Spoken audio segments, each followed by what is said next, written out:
সরস্বতী পুজোর দিন সকালবেলা বাইরে এত বেশি কুয়াশা পড়ছিল যে স্নানে যাওয়ার জন্য আমি মেন্টালি প্রিপেয়ার্ড হচ্ছিলাম। আর ওই দিন স্কুল লাইফের কথা অনেক বেশি মনে পড়ছিল।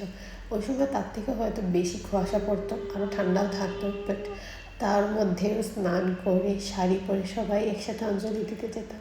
লাইফে এক্সাইটমেন্টটা আস্তে আস্তে কেমন জানো, ওই দিন অনেক দিন পরে স্কুলে গিয়েছিলাম। মেমোরিজগুলো বারবার চোখের সামনে আসছে। অদ্ভুত ফিলিংস, কত স্মৃতি থাকে স্কুল জীবনকে নিয়ে, তাই না বলো? স্কুলে থাকতে সরস্বতী পুজোর আগে মিটিং করা হতো, প্রত্যেক ক্লাস থেকে দুজন করে মানে সিলেক্ট করা হতো যাদের উপর দায়িত্ব থাকতো। ওই সব কিছু এত বেশি মনে হচ্ছিল ওই দিন। তারপর আসি হোস্টেল লাইফে। যখন সরস্বতী পুজো হোস্টেলে হতো অনেক বেশি মজা করতাম।